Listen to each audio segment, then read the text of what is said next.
Un día a la vez es un espacio para conectar con Dios a través de su palabra. Suscríbete y acompáñame en este maravilloso viaje y permite que la palabra nos transforme de dentro hacia afuera. Bendecido día para todos. Hoy vamos en la reflexión número 155 y el título de la reflexión de hoy es Un silbo apacible y delicado. Las lecturas las encontramos en Primera de Reyes, capítulo 19, Proverbios número 4, el Evangelio de Juan, capítulo 7, versos del 14 al 36. La palabra de Dios hoy nos invita a reconocer que Dios se encuentra en el silbo apacible, en su voz suave, silenciosa y delicada, que habla directamente a nuestro corazón, al corazón de los que están dispuestos a escucharlo. Muchas veces queremos manifestaciones portentosas y nos perdemos de escucharlo todos los días. En Reyes 19 encontramos a un Elías diferente al profeta que había enfrentado a los 450 profetas de Baal en el Monte Carmelo. Después de aquella gran victoria espiritual, una amenaza de Jezabel fue suficiente para llenarlo de miedo y hacerlo huir al desierto. Elías se sentía agotado, solo, decepcionado y sin fuerzas para continuar. Incluso le pidió a Dios que le quitara la vida. Mira que a veces creemos que las personas que están más cercanas a Dios nunca pueden tener una crisis de fe, pero hay momentos de cansancio, de tristeza y de desánimo. Esos momentos nos llegan a todos. Y a veces creemos que después de tener grandes bendiciones nunca más volveremos a tener una dificultad. Pero la realidad es otra. Todos necesitamos ser constantemente fortalecidos por Dios. Porque recordemos que Salomón tuvo una vida muy pacífica y terminó desviándose del camino de Dios. En cambio, las dificultades, los altibajos, nos permiten reconocer que siempre necesitamos de Dios, de su bendición y de que Él siga trabajando en nosotros, porque hay muchas cosas en nuestra vida que aún necesitan seguir siendo iluminadas. Y vemos en esta historia que lo primero que hizo el Señor fue alimentar a Elías. No le exigió explicaciones, no le recriminó nada, le dio descanso y alimento, el tiempo necesario para recuperarse. Porque el Señor sabe quiénes somos, Él conoce cuáles son nuestras luchas y Él sabe lo que necesitamos en cada temporada, si necesitamos corrección, si necesitamos amor, si necesitamos cuidado. Él lo sabe y eso es lo que nos proporciona. ¿Y nosotros qué estamos haciendo con las personas que están a nuestro alrededor? Mira que es más fácil juzgar y caer encima que ayudar.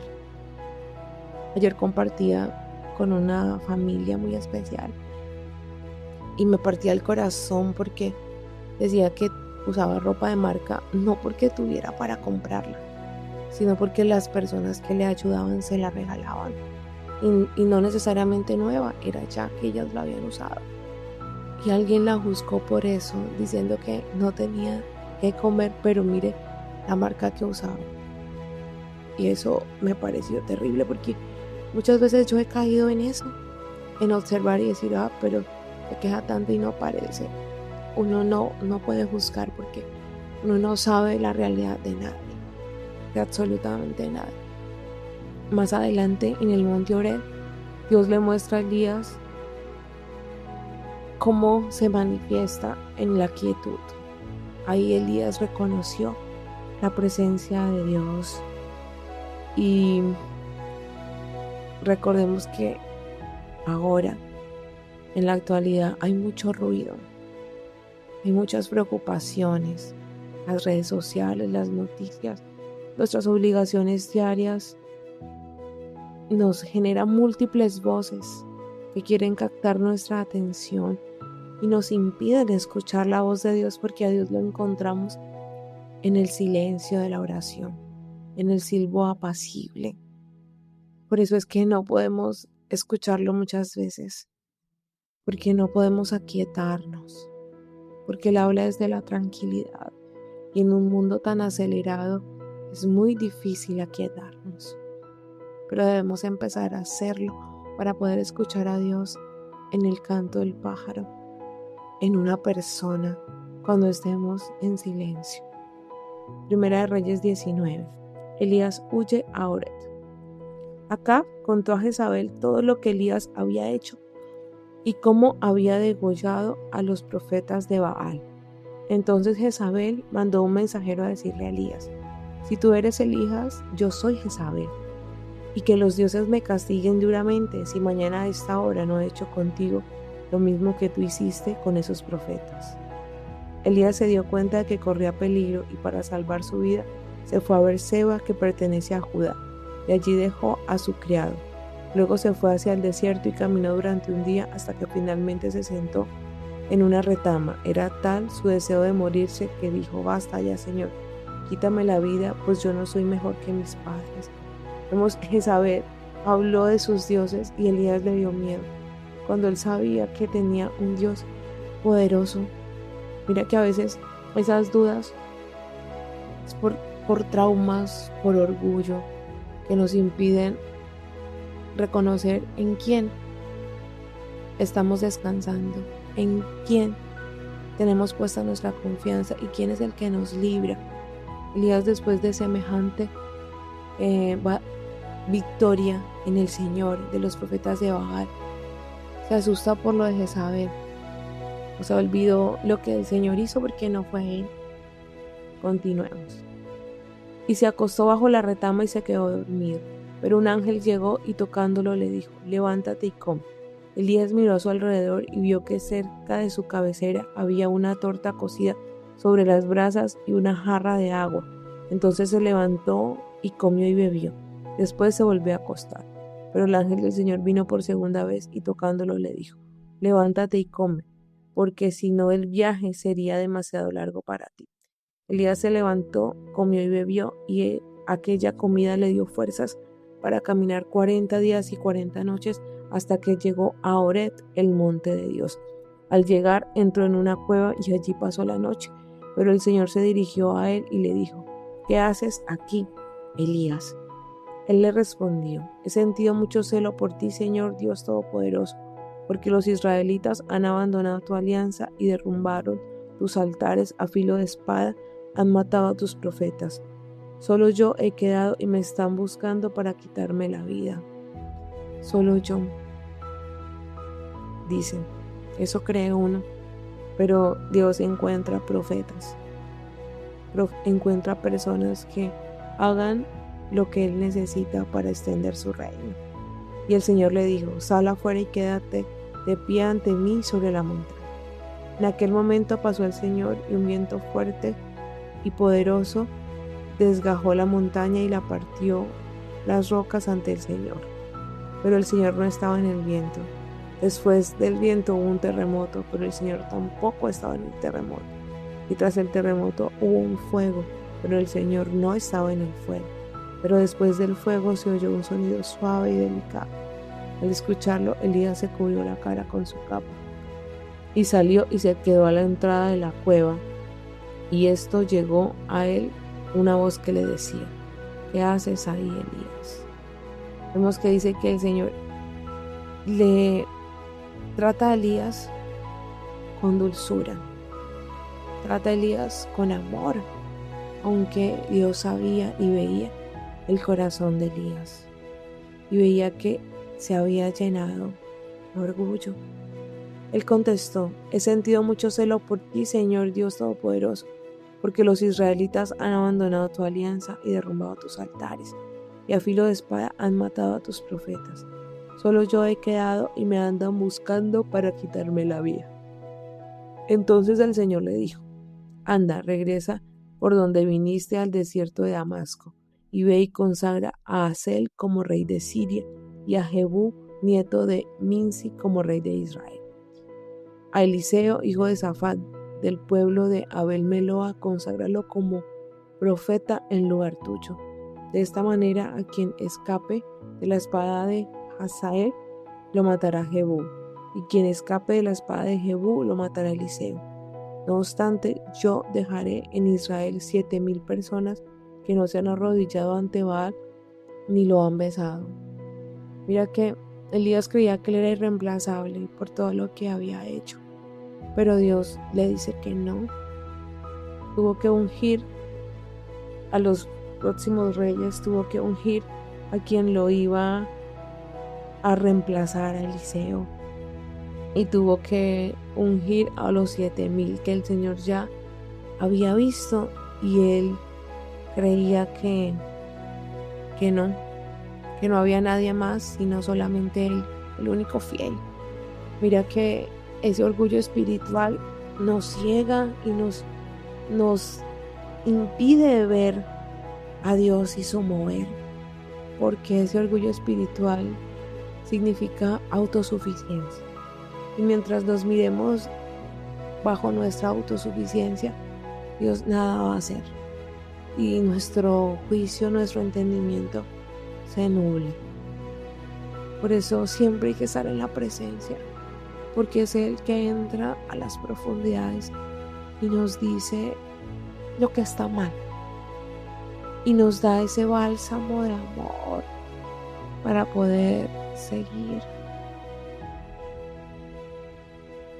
Dios es maravilloso.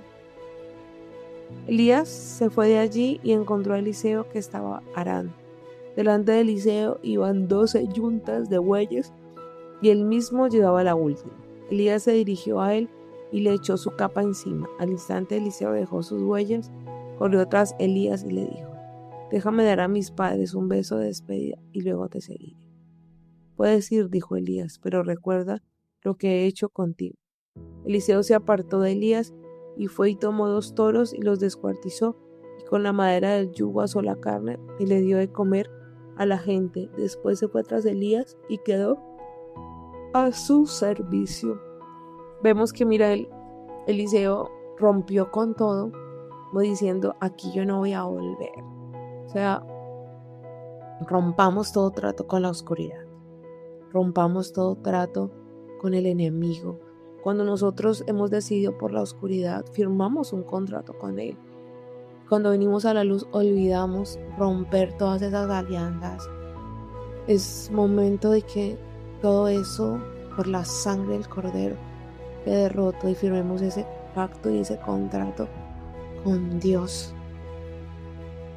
¿Para qué? Para que vivamos conforme a su voluntad y que Él sea nuestro Señor, porque con quien firmamos el contrato es el que tenemos en el centro de nuestra vida. Y Proverbios 4 nos exhorta a adquirir sabiduría y a cuidar nuestro corazón, porque de él brota la vida. Escuchar la voz suave de Dios requiere precisamente eso, un corazón atento, limpio y dispuesto.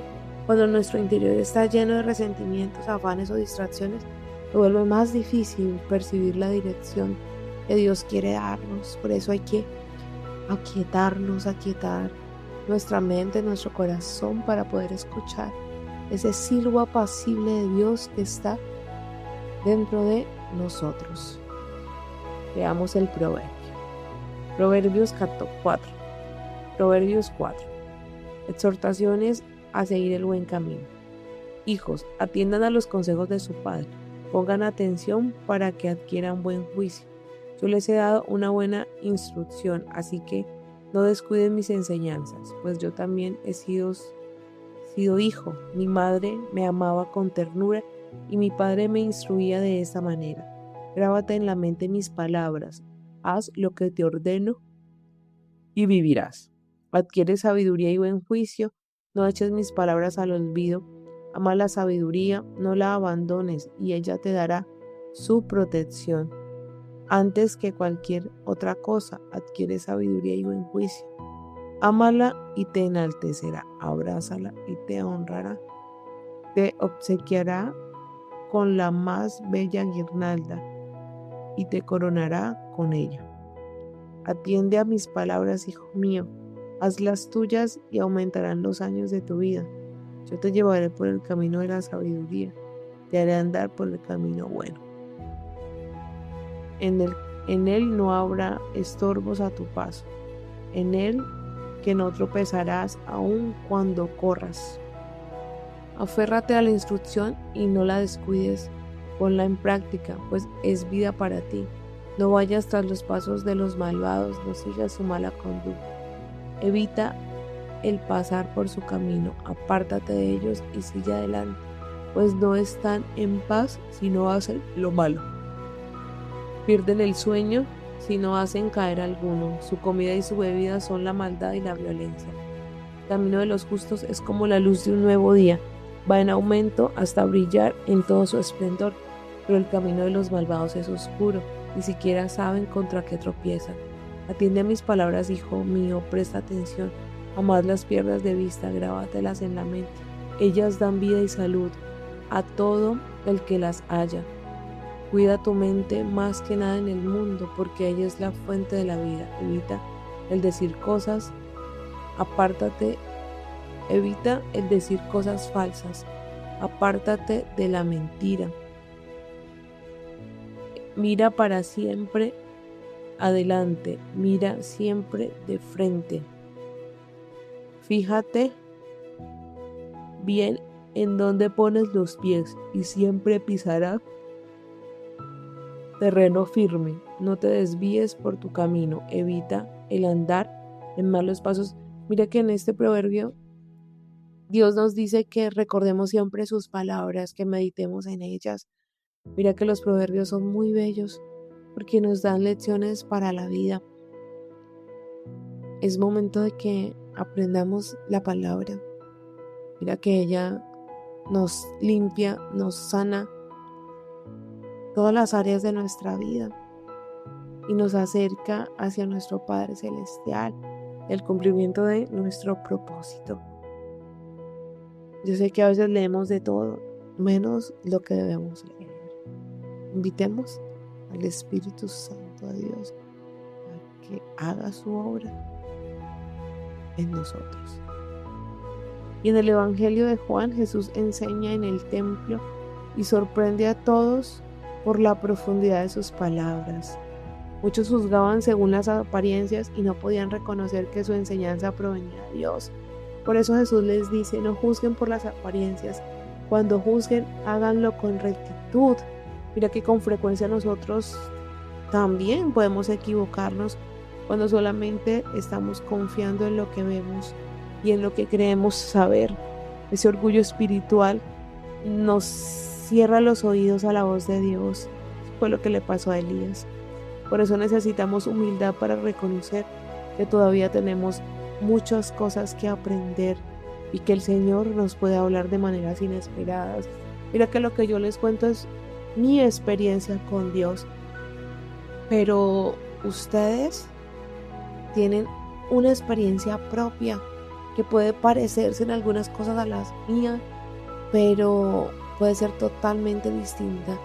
Encuentra la manera como Dios se comunica contigo, identifica cómo Dios cuida de ti. ¿Para qué? Para que viva fortalecida tu fe. Cuando tú puedes recordar lo que Dios hace, tú vives cerca de Él, porque ese amor crece dentro de ti y te permite permanecer. Hacia la mitad de la fiesta, Jesús entró en el templo y comenzó a enseñar. Los judíos decían admirados, ¿cómo saben tantas cosas sin haber estudiado? Mira que la sabiduría de Dios no se requiere ir a la universidad. Es necesario para podernos desempeñar, es necesario tener conocimientos de un arte, un oficio, pero para que Dios nos hable no es un requisito. Jesús le contestó, mi enseñanza no es mía, sino de aquel que me envió. Si alguien está dispuesto a hacer la voluntad de Dios, podrá reconocer si mi enseñanza viene de Dios o si hablo por mi propia cuenta. El que habla por su cuenta, busca su propia gloria, pero quien busca la gloria del que lo envió, ese dice la verdad y en él no hay nada reprochable.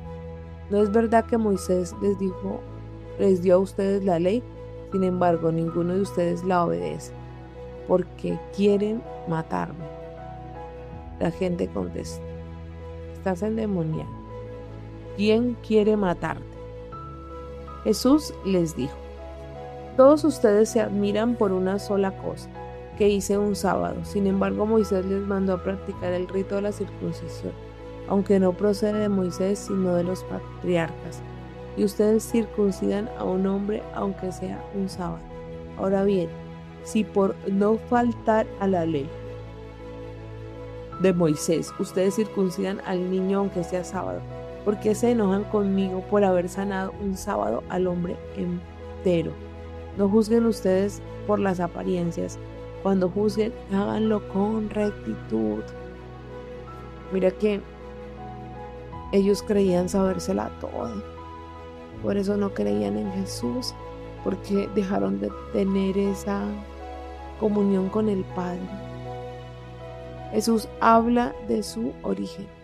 Algunos de los que vivían en Jerusalén comenzaron entonces a preguntar: ¿no es este al que andaban buscando para matarlo?